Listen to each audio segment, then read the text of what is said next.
E agora nós vamos apresentar a análise de mídia e, para isso, eu vou chamar a nossa pesquisadora, Diana Barbosa. Ela é pesquisadora da ANDI, coordenadora do Observatório do Marco Legal da Primeira Infância, que é uma ferramenta muito importante que a RNPI lançou no ano passado, e ela pode ser instrumento para os jornalistas fazerem as suas reportagens, porque ela traz vários indicadores. Então, a Diana, além de ser pesquisadora que desenvolve análise, ela cuida do Observatório do Marco Legal da Primeira Infância. Já vou falar sobre o Kit Jornalista Amigo da Criança, e com certeza vocês vão receber este link para poder navegar, porque é um instrumento muito eficaz para o trabalho de vocês vão ver. E quero só explicar rapidamente a dinâmica desse painel agora. A Diana vai apresentar a análise de mídia, em seguida nós vamos chamar o jornalista Antônio Góes para comentar os dados que ela vai trazer, e ao final nós teremos 10 minutos para perguntas. Quem tiver perguntas, por favor, façam as perguntas no chat, tanto do YouTube quanto do Facebook, que nós vamos compartilhar aqui com a Diana e com o Antônio logo mais. Então, se tiver pergunta para a Diana ou logo mais para o Antônio, por favor, já escrevam no chat. Muito obrigada, Diana, a palavra é sua. Obrigada, Luciana. Eu quero dar bom dia a todos e a todas que estão nos assistindo e falar um pouco da minha sensação de responsabilidade daqui hoje apresentando os resultados dessa análise de mídia num dia de saudação a esses jornalistas e a essas jornalistas que são responsáveis pela produção de conteúdo qualificado sobre primeira infância, na verdade, e primeira infância. Mais responsabilidade ainda depois de uma fala tão inspiradora do Canelas, então quero agradecer pelos elementos que ele trouxe, espero conseguir dialogar um pouco com alguns dos pontos que ele nos colocou. Eu vou pedir para o Thiago me ajudar compartilhando o PowerPoint para que a gente possa seguir na apresentação. Bom, essa é uma análise de mídia sobre primeira infância, né? É importante colocar. A gente tem uma trajetória muito importante na análise da cobertura sobre infância e adolescência de forma mais ampla, com mais de 20 anos de experiência na definição de uma metodologia já consolidada e específica para análise desse campo. A gente está fazendo um recorte específico para olhar para esse ciclo de desenvolvimento, que vai do 0 até que a criança complete 6 anos de idade. Nós realizamos uma primeira rodada dessa análise específica sobre primeira infância em 2010, com o apoio da Fundação Maria Cecília Souto Vidigal, e a gente reproduz agora parte desse estudo, mas com um instrumento de pesquisa que é um pouco mais completo e nos permite fazer uma reflexão um pouco mais abrangente sobre alguns elementos dessa cobertura. Eu vou aproveitar esse slide para dialogar um pouco com as questões que o Canelas trouxe para a nossa reflexão. Então, antes da gente olhar para os dados da cobertura, é fundamental que a gente tenha um entendimento sobre o que é a realidade da primeira infância no Brasil. O Canelas falou muito sobre a situação em que a gente está hoje em função da pandemia, mas também em função de alguns retrocessos relacionados à garantia de direitos dessa população específica e de forma mais ampla também, que tem como resultado um aumento da exclusão social e dos índices de pobreza. Aqui a gente tem alguns dados que dialogam com essa reflexão e que demonstram que parte significativa dessas crianças entre 0 e 5 anos, na verdade são 5 anos, 11 meses, né, até que elas completem os 6 anos de idade, ainda se encontram. A gente reconhece que tivemos avanços nas últimas décadas, especialmente se a gente olha para as questões relacionadas ao acesso à saúde, as questões relacionadas à redução da mortalidade infantil, mas os dados que estão aqui colocados são muito preocupantes, se a gente considera mais de 15 milhões e meio de crianças entre 0 e 5 anos de idade, metade delas ainda vive em condição de pobreza, quase um quarto delas vive em condição de extrema pobreza, que é a renda familiar per capita de até um quarto do salário mínimo. 42% dessas crianças vivem em lares sem acesso a saneamento básico adequado, que são condições adequadas de coleta de lixo, água e esgotamento sanitário. E se a gente se volta para o ciclo específico de 0 a 3 anos, a gente observa que ainda temos um contingente de 64% de crianças entre 0 e 3 anos que não têm acesso à creche. Esses dados são referentes a 2019, eles ainda não trazem o reflexo da pandemia, então é importante a gente considerar que a partir de 2020, muito provavelmente esses dados vão ser agravados, não só em função da pandemia, mas em função de toda essa discussão que o Canela nos colocou também em relação a alguns retrocessos no campo social. O Unicef já estima um aumento da pobreza infantil de forma significativa, na ordem aproximada de 15%. Então, é desse cenário que a gente parte para pensar um pouco nessa análise de mídia. Tem um avanço legislativo importante, que é fundamental que a gente reconheça, que é a aprovação do Marco Legal da Primeira Infância em 2016. O Marco Legal ele estabelece diretrizes para a formulação de políticas públicas para esse ciclo específico de desenvolvimento, e o fundamental, ao olhar para o Marco Legal, é entender como ele dialoga com vários outros documentos normativos, enfim, discussões que estão sendo feitas no campo da infância, que reconhece a importância do investimento nesse ciclo de desenvolvimento, entendendo a importância tanto para o desenvolvimento infantil, que é o desenvolvimento do indivíduo, o desenvolvimento humano, mas entendendo também o impacto social que esse investimento, já nos primeiros anos de vida, podem trazer. O marco olha com especial atenção para a questão das desigualdades sociais, que está um pouco relacionado ao que a gente discutiu no slide anterior, e determina que essas diretrizes estejam atentas à redução das desigualdades, e também reconhece o papel estratégico dos meios de comunicação nisso que o marco chama de promoção de uma cultura de proteção à criança. Então, é desse ponto, o reconhecimento do papel estratégico dos meios de comunicação para a mudança desse cenário, né, sobre o qual a gente está falando aqui, apresentado no primeiro slide, e que o Canela refletiu também, que a gente parte para olhar os dados da análise de mídia. Antes de passar para os dados, mais especificamente, eu acho que é importante falar um pouquinho da metodologia. Eu não quero me alongar muito nesse slide, porque eu acho que é mais importante a gente falar dos resultados, mas a Miriam Praguita, ao apresentar essa análise, falou um pouco sobre algumas mudanças que nós implementamos no campo da metodologia de acompanhamento dos veículos. Nós, nessa pesquisa, estamos acompanhando 35 veículos. Aqui, nesse conjunto, temos 31 jornais e 4 revistas, e parte desses jornais é constituído por veículos de circulação nacional que já foram monitorados na sua versão digital. Então, a gente está olhando para a mídia impressa, mas a gente está olhando também para veículos que têm uma ampla abrangência e que podem ser acessados já no seu formato digital. Os dados são referentes a 2018 e 2019, a gente considera uma amostra para seleção de dias e de notícias, dada a impossibilidade de analisar todo o quantitativo de matérias que é publicado sobre essa temática. Todos esses detalhes relacionados à metodologia já estão disponíveis no documento, que pode ser acessado já no site do Observatório do Marco Legal da Primeira Infância. Então, se vocês quiserem, já podem ir lá, baixar o documento e dar uma olhada nesses aspectos mais específicos, e a gente passa agora para a discussão dos resultados. Nós analisamos nessa pesquisa mais de 3 mil textos, né, sobre primeira infância, mas identificamos um quantitativo de textos da ordem aí de 1.900 matérias que se referem de maneira muito lateral à primeira infância, que não foram incluídas na análise, mas que é importante que fique registrado, que nos leva a um número aproximado de 5.000 matérias sobre primeira infância. É um volume muito expressivo, então é uma cobertura de fôlego. O que é importante a gente observar é quais são as características dessa cobertura, quais são as prioridades estabelecidas pelos meios de comunicação, para além do número expressivo de matérias que é publicado. A gente tem aqui nesse slide uma distribuição dessas matérias por tipo de veículo, né? Eu mencionei no slide anterior que a gente acompanhou jornais e revistas, a gente divide aqui os jornais locais e os jornais nacionais. A maioria das matérias estão publicadas nos jornais locais, mas os jornais nacionais, que somam 5 veículos, são responsáveis por 38% dessa cobertura, o que nos demonstra uma proporção maior de publicação nesses 5 veículos, que a gente considera média, do que nos veículos regionais. Pode passar, por favor, Thiago.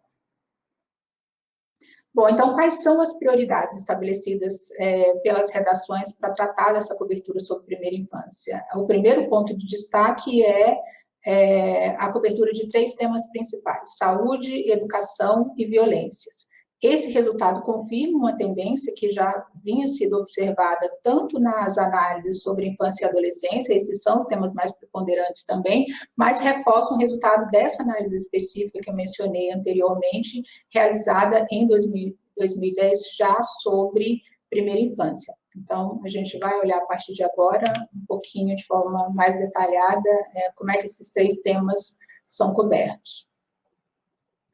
Bom, aqui é só uma referência à proporção com que esses temas aparecem no noticiário. A gente percebe aqui um volume mais expressivo de notícias sobre saúde do que de notícias sobre violência e educação infantil, que, na verdade, se equilibram um pouco.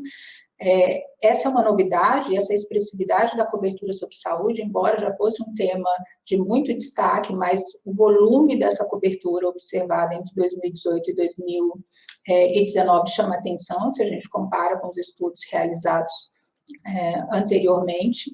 Isso é importante a gente destacar. E vamos olhar um pouco para quais são os elementos que influenciam a cobertura de cada um dos temas cobertos em cada uma dessas temáticas, né? Acho que é importante passar sobre isso também. Vamos lá, Thiago. Eu espero não estar falando muito rápido, porque, na verdade, nós temos muitos slides na intenção de passar um pouquinho sobre os elementos mais importantes dessa análise.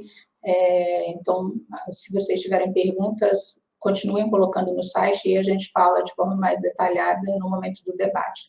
Aqui, olhando mais especificamente para os temas de saúde, eu quero destacar um aspecto que eu acho que é relevante, né? Que é a multiplicidade de questões relacionadas à saúde na primeira infância, cobertas pelo noticiário. A gente sabe que a saúde é uma questão que está relacionada a vários aspectos, a gente tem que considerar questões relacionadas à saúde física, à saúde emocional, inclusive aspectos relacionados à saúde social dessa criança, é assim que a OMS determina, é assim que a gente encontra também as referências no Plano Nacional pela Primeira Infância, e grande parte desses elementos é coberta pela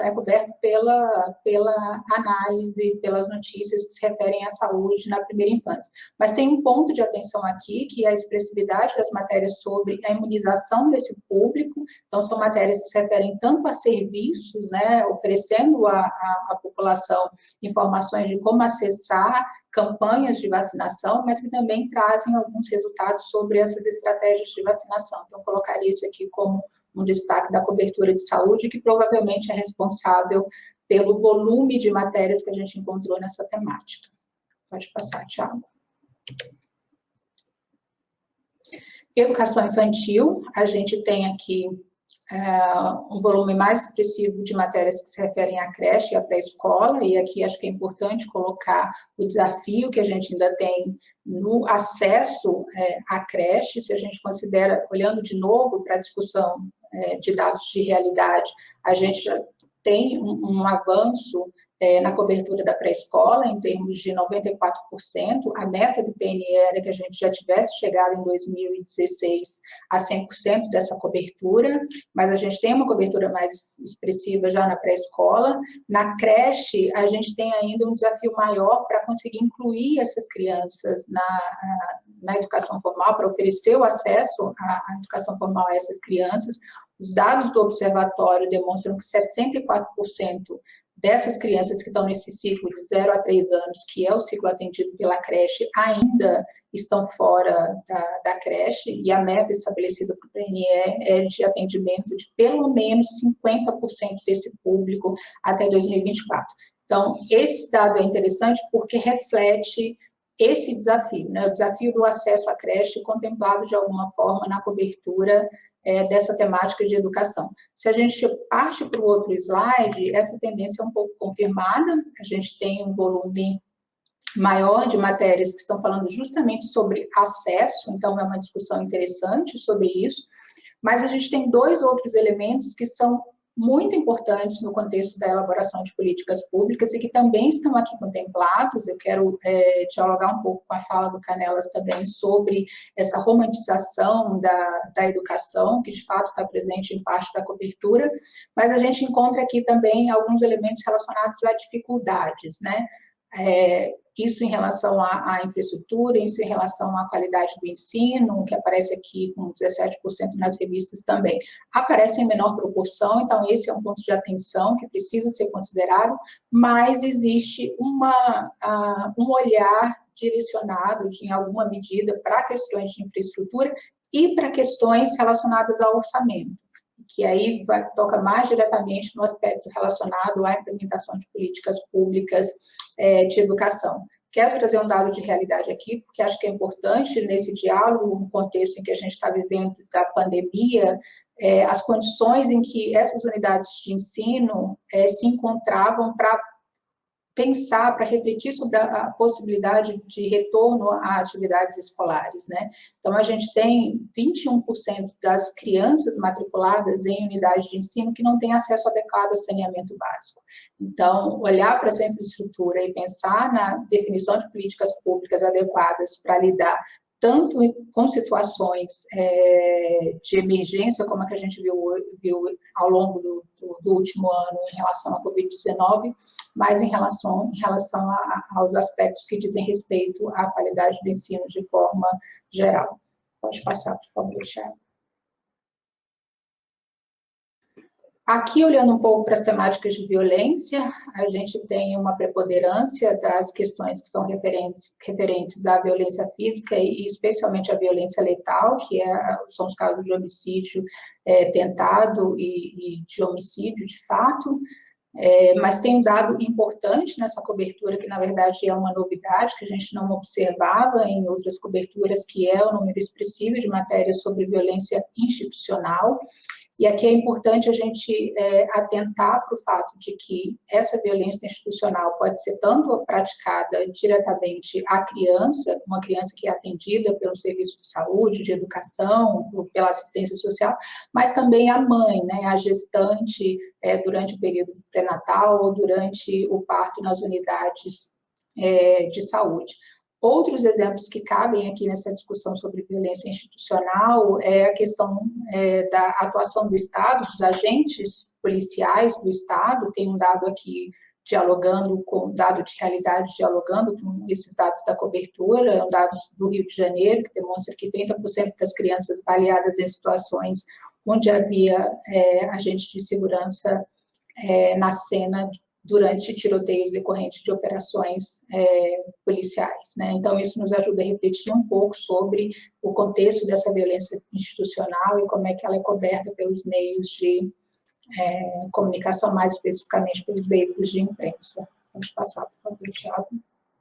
Bom, esse é o panorama geral dos temas que têm maior destaque na cobertura. Mas, além desses temas que são priorizados pela cobertura, existem alguns desafios ainda a serem enfrentados. Esses desafios dizem respeito tanto ao entendimento social, né, daquilo que nós, como sociedade, devemos fazer para o enfrentamento dessas questões, mas refletir um pouco também qual o papel dos meios de comunicação, qual o papel dos veículos de imprensa na superação, no enfrentamento a esses desafios. De novo, a gente volta para a questão da pobreza e da exclusão social, porque esse é um tema premente que tem se tornado, na verdade, já era um tema de grande destaque, mas em função, né, das questões colocadas nesses últimos 2 anos, envolvendo também a pandemia, tomou um destaque ainda maior. Eu coloquei aqui novamente os dados que foram apresentados logo no início, com o número de crianças que vivem em situação de pobreza e de extrema pobreza, que contrastam muito fortemente com o espaço no noticiário para a cobertura desse tema, né? Então, os temas relacionados à pobreza e exclusão social, eles são foco central da cobertura sobre primeira infância, em aproximadamente 2% dos textos analisados, se a gente considera a média desses 3 grupos de veículos, com um destaque um pouquinho maior aqui nas revistas. Então, a gente se dá conta do desafio que a gente ainda tem no enfrentamento dessa questão, tanto em termos sociais, tanto enquanto cidadão, que tem que cobrar pela implementação de políticas públicas, mas pensando também no papel da imprensa em meio às discussões que foram colocadas. Pode passar, por favor, Thiago. Aqui tem um dado bastante interessante, a gente tem um avanço ocorrido em 2018, que é uma decisão do Supremo Tribunal Federal em favor da conversão da prisão preventiva em prisão domiciliar para mulheres que são mães de crianças até 12 anos. Essa decisão tem um impacto enorme na vida dessas crianças, inclusive algumas delas que são filhas de mães dentro do sistema prisional são encarceradas junto com essas mães até determinada idade, então esse é um ponto que merece bastante destaque.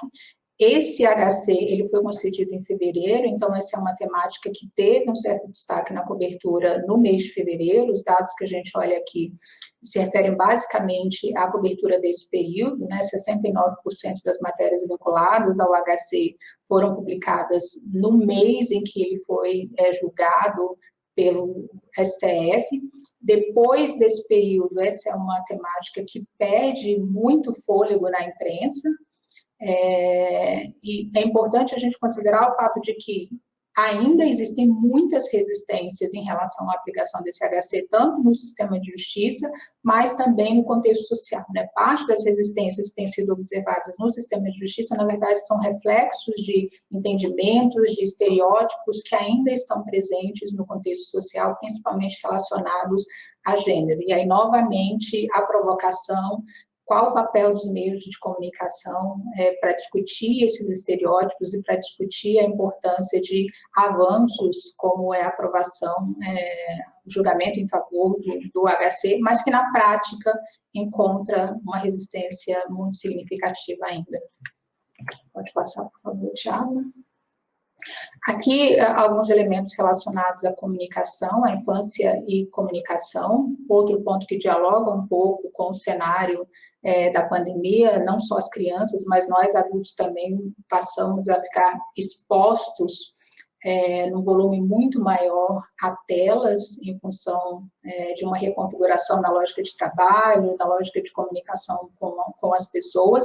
Mas essa questão da exposição das crianças a telas já vinha sendo discutida de forma bastante forte em segmentos que atuam, especialmente no campo da saúde. A Sociedade Brasileira de Pediatria defende, por exemplo, que as crianças até 2 anos não tenham nenhum acesso, não tenham nenhum tipo de exposição a telas, então isso é importante a gente considerar esse aspecto. Para além da discussão sobre a exposição de telas, que tem uma cobertura, né, pouco significativa nesse noticiário, a gente tem também reflexões a respeito da imagem e da exposição dessas crianças nas redes sociais, né, um diálogo muito forte com essa questão dos youtubers mirins, das crianças como artistas que começam a ganhar expressividade, especialmente por meio das mídias sociais. São temáticas pouco cobertas ainda e que precisam de um olhar especial e de um campo de debate a respeito dos impactos que isso tem no desenvolvimento infantil, especialmente nesses primeiros anos aí de vida da criança. Bom, aqui eu vou passar muito rapidamente, eu coloquei também um slide a respeito, é uma questão que a gente discute na análise de mídia, sobre o exercício compartilhado da paternidade, sobre a importância do fortalecimento dos vínculos familiares para o desenvolvimento infantil, que também é uma temática que tem sido pouco coberta e que tem sido colocada de maneira muito expressiva por segmentos que trabalham em prol da garantia de direitos dessa população, inclusive aspecto central de algumas políticas direcionadas à primeira infância, mas ainda ocupa pouco destaque no noticiário, especialmente se a gente considera o aspecto do compartilhado, né, da parentalidade compartilhada, né? As matérias que dizem respeito à paternidade ativa, elas são significativamente menos expressivas do que aquelas que falam de modo geral sobre promoção de vínculos. Então, de novo, a gente volta para os estereótipos de gênero presentes na sociedade e para a importância dos veículos de comunicação e de imprensa nessas discussões. Bom, para finalizar, esse é o último bloco, já para não me alongar muito na apresentação desses resultados preliminares, a gente tem a intenção de discutir um pouco também os aspectos de contextualização da notícia, né? E olhar para esses aspectos de contextualização da notícia significa pensar em estratégias que permitem que esse texto seja mais qualificado, mais informativo, mas também pensar no papel da imprensa como um ator importante para a fiscalização do monitoramento de políticas públicas. Pode passar, Thiago, por favor. Nós consideramos na análise 4 elementos principais de contextualização, são as estatísticas, legislações, políticas públicas e orçamento para a primeira infância. A gente tem um destaque aqui para as estatísticas, que é o elemento mencionado, encontrado em maior frequência nessas notícias, de uma forma muito mais expressiva do que os outros 3 elementos. Isso para os 3 temas, o que é curioso observar, né? O outro slide vai falar um pouquinho sobre isso, mas também nos 3 veículos, embora as revistas, que é essa barrinha em roxo aqui, se destaque como o tipo de veículo, se a gente pode dizer assim, mais qualificado no que se refere à oferta desses elementos de contextualização.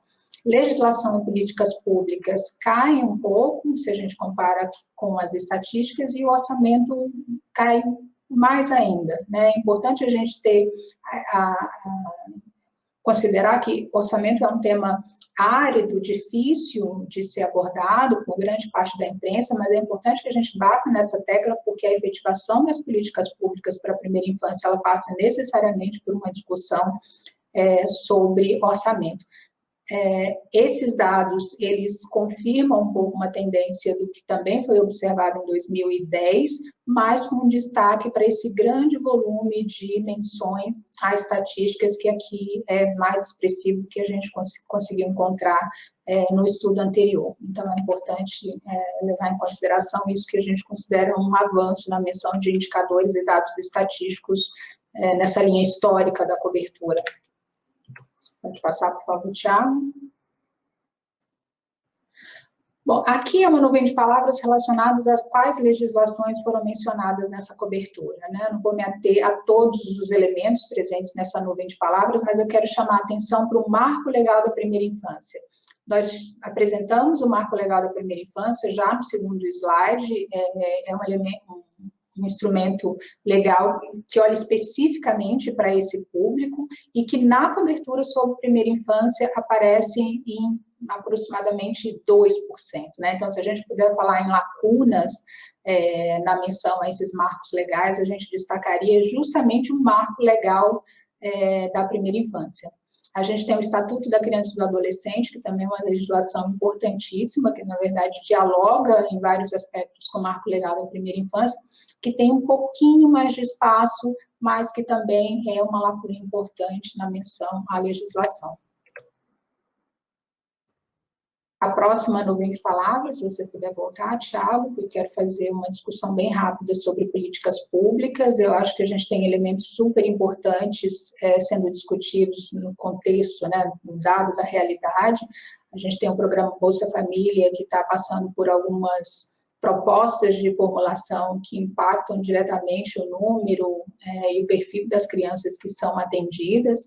O programa Bolsa Família, ele alcança um número muito grande de crianças entre 0 e 5 anos em condição de pobreza, que são as crianças que vivem em famílias com até meio salário mínimo, né? São 74% dessas crianças cobertas. Já havia uma tendência de redução desse público a partir de 2016, até o dado que a gente tem em 2019. O cenário da pandemia traz elementos novos, né? Então, como estratégias de contenção e de auxílio à população impactada pela pandemia, houve um incremento no número de beneficiários do programa Bolsa Família, que provavelmente a gente só vai conseguir identificar nos dados referentes a 2020, mas neste momento existem discussões muito relevantes sendo feitas no contexto dessas políticas públicas sociais e que ainda ocupam pouco espaço na cobertura. Então, a gente está falando do programa Bolsa Família, a gente tem aqui uma cobertura que varia entre 1% e 5% no conjunto dessas matérias. Então, esse é um ponto de atenção. Thiago, por favor. Aqui uma comparação muito rápida sobre os 3 temas, para a gente retomar tema sensível, né, que é a questão da característica mais factual da cobertura sobre violência. As outras análises de mídia da ANDI já revelavam um pouco essa característica dessa cobertura que menciona menos estatísticas, mas que principalmente dialoga menos com as políticas públicas. A violência está aqui nessa barrinha roxa. Se a gente compara com os outros temas, a gente tem um volume bem menor de menção a estatísticas e políticas públicas, principalmente, e tem um outro elemento importante que reforça essa característica mais factual da violência, que a gente poderia colocar nesse conjunto de 3 temas que são destaque na cobertura como mais desafiador em termos de qualificação do conteúdo, que é referente às fontes ouvidas. Então, as notícias sobre violência, elas tendem a ouvir fontes mais concentradas nos agentes policiais, é o que a gente vai encontrar no próximo slide. Aqui, a gente tem de novo nessa barra roxa as notícias sobre violência, a gente percebe aqui como há uma discrepância em relação às outras fontes ouvidas, então um número muito maior de agentes policiais consultados como fontes na produção desses textos, se comparado aos outros temas. Nos temas de saúde e educação, a gente tem volume considerável de fontes oficiais vinculadas aos agentes do Estado que são responsáveis pela produção de políticas públicas, né, que é o executivo, os executivos federal, estadual e municipal. Outros 2 pontos de destaque é o fato de que os familiares são as fontes mais ouvidas nessa cobertura, isso é uma realidade para os 3 temas, e a ausência, aqui, acho que a gente acabou não colocando, porque o percentual é mais baixo, mas eu trago a informação, é um dado que a gente tem na outra tabela que está disponível na publicação, que é a quantidade de crianças e adolescentes consultadas como fontes, que ainda estão no patamar baixo, abaixo de 10%. É claro que tem um grande desafio em ouvir as crianças e os adolescentes para a produção de conteúdo, mas existe cada vez mais a consciência de que é importante dar voz a essas crianças nos aspectos em que estão relacionados ao seu próprio desenvolvimento, né? Seja no campo da produção de notícias, seja no campo da elaboração de políticas públicas. Então, eu deixaria isso aqui como último elemento para reflexão em relação a esses dados, e eu acho que aqui consegui finalizar. Acho que excedi um pouquinho o meu tempo, me desculpe, Luciana. Volto para você, Lu.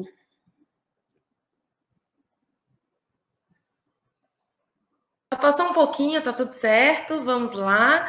Agora eu vou chamar o Antônio Góes para comentar a análise. O Antônio Góes é colunista de educação do Globo, fundador e diretor da Geduca, vencedor de vários prêmios de jornalista, ESSO, Embratel, Folha, Undime, Andifes, e é jornalista amigo da criança desde 1999. Antônio, muito obrigada por ter aceitado o nosso convite. A palavra é sua. Muito obrigado, Luciana. Obrigado, Diana, também. Assisti aí com atenção a sua apresentação, vamos conversar sobre ela. Primeiro, eu queria dar parabéns aí a todos os novos diplomados, algumas pessoas aí que já são do meu convívio e que eu me perguntei, vocês já deviam ter sido diplomados há mais tempo, e parabéns, né, para todos, né, que tem trabalhado aí. Eu queria dar um testemunho rapidinho aqui, que como jornalista amigo da criança, esse selo jornalista amigo da criança me abriu muitas portas em várias coberturas. Me apresentar como jornalista amigo da criança era um sinal, né, uma sinalização de que eu ia ter um outro tipo de olhar, um outro tipo de tratamento. Então, isso foi muito importante, para além da rede que se criou. Eu acho que eu fui provavelmente aí talvez a 2ª ou 3ª geração de jornalistas amigos da criança. Então, parabéns a todos, parabéns de novo à ANDI, a associação aí que foi tão importante, né? A Geduca, eu sinto que a Geduca, de certa maneira, é um filhote da ANDI, né? No sentido de mobilização de jornalistas em torno de um tema. Então, parabéns aí a todos. Uma das primeiras coisas aqui que me chamou a atenção na apresentação da Diana é um pouco um dilema sobre a cobertura em relação ao acesso e a cobertura em relação à qualidade, né, da educação, aí falando especificamente da educação infantil. Eu me lembro, assim, quando eu comecei no jornalismo de educação em 1996, e no caso, principalmente de educação infantil, a gente ainda tinha um jornalista, o principal problema continuava sendo o acesso, né? E, de certa maneira, aquele dado que a Diana apresentou mostra que, como o acesso continua sendo um problema, principalmente no caso das creches de 0 a 3 anos, eu acho até natural que apareça ainda ali muitas questões de acesso. Porém, de 96 para cá, o que eu acho que aconteceu, o desafio do jornalista ficou maior, porque você fazer uma reportagem, identificar se aquela criança está tendo seu direito ao acesso garantido ou não, é muito mais fácil do que você olhar para as questões de qualidade, né? O acesso é quase que binário, é sim ou não. Você olha para a criança, você visita a família, ela não está matriculada, então você vai lá e denuncia aquilo, porque ela procurou a creche e foi negado, enfim. O caso da qualidade exige muito mais repertório do jornalista. E eu acho que aqueles dados ali de contextualização, a gente pode falar um pouquinho também sobre eles, eu acho que um dos desafios, eu acho que a ANDI tem muito a contribuir com isso, e nós da GEDUCA tentamos contribuir também, é de aumentar o repertório do jornalista, porque ao mesmo tempo a gente sabe que o tempo do jornalista, o número de vagas em redações, ele está cada vez mais escasso. De 96 para cá, que foi quando eu comecei a cobrir o jornalismo, a ser jornalista de educação, as condições em redações pioraram, né, em termos de número de pessoas, de tempo para a produção de matéria, de espaço, né, então muita coisa mudou, mas é muito importante que a gente aposte bastante nessa criação de repertório, porque na ausência de tempo, e essa é uma variável que infelizmente joga contra a gente, na ausência de tempo para se aprofundar sobre um assunto, quanto mais repertório o jornalista tiver, mais fácil vai ser acessar e contextualizar aquela informação. Então, por exemplo, a Diana falou da questão das fontes consultadas, né? Como as crianças e jovens ainda são pouco ouvidos. Eu queria fazer, por exemplo, uma propaganda aqui do material da GEDUCA, que eu vou pedir depois para colocarem no site. A gente fez um guia que foi traduzido da Associação Americana de Jornalistas de Educação, a EWA, mas foi traduzido e adaptado para o contexto brasileiro. Talvez esteja um pouco defasado, porque já foi logo no início da GEDUCA, mas é um guia sobre como entrevistar crianças, porque além de ter uma técnica de como entrevistar criança, acima de tudo, tem uma responsabilidade. E o guia fala muito sobre isso, né? Assim, mesmo quando você consegue, por exemplo, de um adolescente, uma informação que ele está disposto a dar e os pais autorizam, mesmo assim tem uma responsabilidade sua de será que eu devo publicar essa informação? Será que eu não tenho que proteger? Mas, então, é uma contribuição aí, por exemplo, da GEDUCA no sentido de aumentar o repertório, sabendo que temos ausência de tempo. A gente fez também um guia, esse mais recente, sobre a cobertura da educação infantil e do ensino fundamental. Vou pedir para o pessoal colocar o link também, mas qualquer coisa também é só entrar em contato comigo que a gente repassa, está lá no site da GEDUCA. Justamente olhando para questões de orçamento, como a Diana falou lá, questões de qualidade, né? Como é que você avalia a qualidade de uma escola? Então, assim, o jornalista hoje que cobre... Eu estou falando muito de educação, que é a minha área, mas eu tenho certeza que isso vale para qualquer outra área de cobertura do jornalismo com um olhar sobre a infância. Quanto mais vocês tiverem repertório, mais vocês vão conseguir contextualizar a informação e trazer a informação, e aí uma reflexão que eu trago aqui para todos nós, né?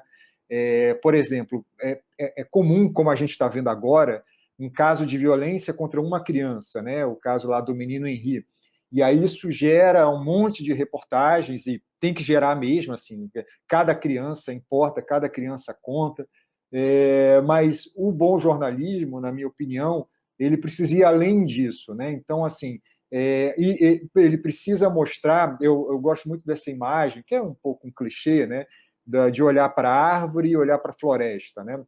Então, esses dados que a Diana trouxe aí sobre o olhar para as estatísticas, para as políticas públicas, na minha opinião, é quando a gente começa a olhar para a floresta. Então, para além da árvore, né, para além do fato de um caso isolado, e muitas vezes de um caso isolado, a gente traz casos tristes, né, horrorosos, como esse do menino Henri e outros que vieram à tona depois, mas às vezes a gente também vai no caminho, eu diria, mais ingênuo, de pegar um exemplo, uma criança fora de série, uma escola que, numa área muito pobre, superou todas as condições, de uma criança, de uma família extremamente vulnerável, que chegou à universidade, e aí essas histórias mobilizam, elas são importantes, eu não estou dizendo aqui que a gente não tenha que tratar delas, mas é muito importante a contextualização, porque é a contextualização que vai permitir a gente entender melhor o problema da floresta, né, para usar essa imagem, o problema da política pública, o problema do financiamento, o problema das questões, porque é perigoso, e aí vou dar um exemplo aqui de um debate público que a gente está tendo agora sobre ensino domiciliar, né? Uma das coisas, um dos argumentos dos defensores do ensino domiciliar, do homeschooling, é que as escolas são muito perigosas, né? Há muita violência, há muito bullying, os alunos não estão protegidos nas escolas, portanto, eles estarão mais seguros, mais protegidos nas famílias. E esse discurso é muitas vezes alimentado pelos casos que precisam ser relatados, tá? Não estou dizendo aqui que a gente tem que esquecer, mas assim, de casos de acontece um problema numa creche, acontece um problema de violência numa escola, e isso chama atenção, só que isso vai criando na opinião pública uma narrativa, vai alimentando uma narrativa que serve a grupos políticos de que nossas escolas são ambientes ultra perigosos, são extremamente precários e que as crianças estão em risco ir lá.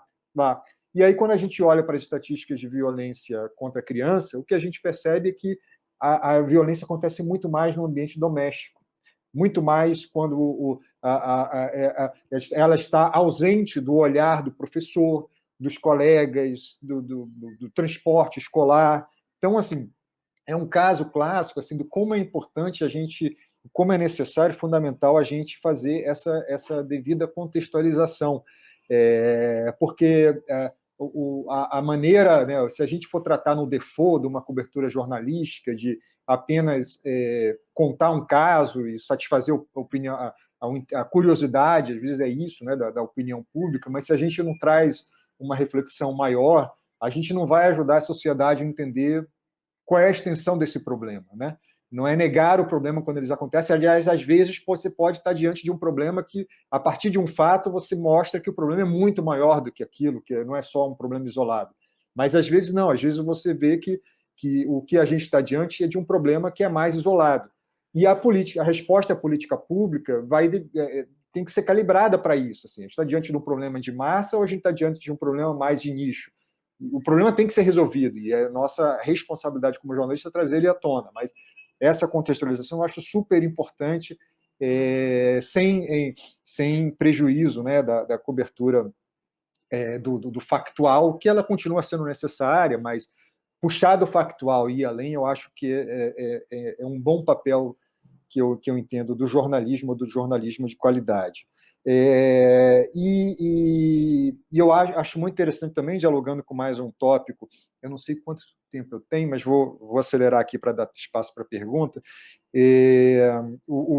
Essa questão, por exemplo, que me chamou a atenção quando a Diana traz os dados sobre como que a gente ainda precisa tratar mais a questão da pobreza, da exclusão social, né?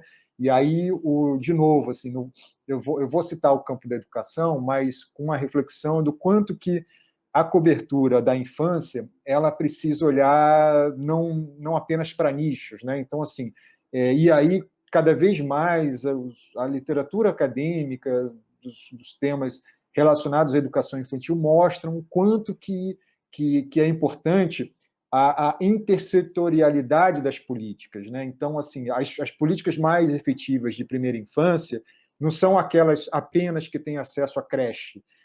Acesso à creche é uma parte da política, mas o apoio aos pais, o apoio desde a gestação, o convívio, o apoio aos pais para que possam cuidar, sejam melhor orientados e que tenham acesso a políticas públicas que reduzam a vulnerabilidade dessas crianças. Então, eu estou falando aqui muito do ponto de vista de alguém que está olhando a educação, que é minha área de especialização, mas mesmo se quanto mais a gente aprofunda os dados de educação, a gente percebe do quanto que a gente precisa, em qualquer análise, isso vale até para ensino médio, ensino fundamental, não é só a primeira infância, mas principalmente na primeira infância, é muito importante que ao analisarmos, por exemplo, resultados de políticas públicas mais ou menos eficientes, que a gente olhe o entorno, né? Assim, não basta só dar uma creche de qualidade, é absolutamente necessário, mas não é suficiente, é preciso outras políticas que ampliem, né, esse olhar, e eu acho que quanto mais, e aí de novo vou retomar a minha fala da necessidade de a gente ampliar o nosso repertório, porque é isso que vai fazer com que a gente tenha mais condições, apesar da falta de tempo, de trazer mais esses dados ao debate, de trazer mais essa contextualização ao debate e de contribuir com um debate mais qualificado, né? Na opinião pública, que vá além da indignação com os casos, que precisa ter, tá? Não estou aqui fazendo uma ode, vamos então só contextualizar sem dar os dados, né, sem contar histórias que são bárbaras, como essa que eu citei, do menino, mas a gente precisa ir além, porque senão, se a gente não oferecer como um jornalismo de qualidade essa contextualização, a gente corre o risco de que atores políticos, por motivos escusos ou por motivos equivocados, eles conduzam a narrativa para um caminho que pode ser perigoso e pode negar avanços, inclusive, porque falar de educação de infância no Brasil é falar de problemas que continuam existindo, gravíssimos, mas é falar de avanços também. A gente precisa falar, porque não é avanço de um governo, é avanço da sociedade. A sociedade se mobilizou, pressionou governos, pressionou legisladores, e a gente foi, principalmente aí desde a Constituição de 88, acho que fica mais claro isso, fomos colecionando avanços, e é importante que a gente fale também dos avanços para desmontar uma narrativa que é muito perigosa de que nada do que foi feito até agora presta, portanto vamos explodir com tudo isso que está aí, que é algo que a gente vê tanto aí nos discursos de educação, que levaram, inclusive, a eleição do Bolsonaro, boa parte das políticas caminha, vai nesse sentido. Então, eu acho que eu já me excedi, então vou parar por aqui, porque vai ter, acho que, um momento para pergunta, né? Então, vou parar por aqui e agradecendo todo o espaço de troca aqui. Antônio, nós queremos muito agradecer a sua presença, outro jornalista amigo da criança, da qual nós nos orgulhamos muito de ter diplomado. A Andi admira muito seu trabalho, a gente acompanha também o trabalho da Geduca e admiramos muito a associação e todo o trabalho que ela tem construído. Nós não vamos ter tempo de responder todas as perguntas que estão chegando no chat, porque a gente ainda tem aí a apresentação dos nossos jornalistas, nossa nova turma de Jacas, né? Então, a gente vai ler 2 perguntas e passar a bola para a Diana e para o Antônio, mas nos comprometemos a responder as demais perguntas, a gente vai compartilhar com eles e encaminhar para vocês as respostas. Ninguém vai ficar sem resposta, mas o tempo não vai permitir que a gente consiga fazer todas aqui. Flávia, por favor, você pode colocar as perguntas para a gente ler para eles? Aqui, Rádio Cristal Mais. Diana, eles perguntam se a Andi tem esses dados por estados, esses dados que você apresentou hoje, esse recorte. Na verdade, nós temos os dados por veículo, não é um processamento que está pronto e disponível na publicação que está, enfim, que já pode ser acessada por meio do observatório.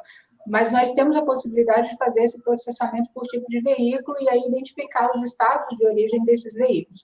Agora, tem um detalhe, Luciana, que na verdade é importante colocar, é o fato de que a gente trabalha com uma amostra, então a gente evita um pouco fazer a divulgação por estado e por tipo de veículo para evitar uma espécie de ranqueamento por veículo, considerando o fato de que a gente está trabalhando com uma amostra. Mas não é um dado que está na publicação, mas é um dado sobre o qual a gente pode refletir sobre solicitações específicas para olhar especificamente para um conjunto de veículos de alguns estados ou de algumas regiões, é possível sim. Obrigada. Próxima pergunta é da Maria Carolina Trevisan. Uma das questões mais sensíveis quando fazemos reportagem acerca de crianças e adolescentes em situação vulnerável é como retratá-los sem revitimizar, sem violar direitos. O que vocês orientam? Eu vou passar essa pergunta para o Antônio, porque ele falou justamente do trabalho de construção desse guia, que eles fizeram esse trabalho como entrevistar crianças, certo? Certo. Não, eu convido a Maria Carolina a ler lá o nosso guia e até nos dar um feedback, porque boa parte ele pode estar desatualizado, já que já tem 5 anos que a gente fez, mas eu acho a pergunta bastante pertinente, né? E assim, de quando a gente quer, e é natural da narrativa do jornalista, que a gente vai dramatizar, né? Dramatize para chamar mais atenção ou para ter mais apelo. E no caso, quando a gente está lidando com criança e adolescente, eu acho que a gente tem que ter uma responsabilidade enorme, né, nesses casos. O guia trata muito sobre isso, né? Não é só o guia, ainda que tenha um pouco lá sobre técnicas, né, de como entrevistar crianças, ele chama muito a nossa responsabilidade, a reflexão sobre casos assim, que quando é que você tem que preservar, e na maioria dos casos, em casos tão delicados como esse, a própria legislação exige, né, que a gente proteja, né, a criança, e eu acho que parte dessa pergunta está também na questão da contextualização, né, assim, se você trata da mesma maneira que o romantismo de uma história de uma criança fora de série, ele pode deturpar um pouco a visão geral, né, do quanto que crianças têm oportunidade, por exemplo, de superar condições de pobreza no Brasil.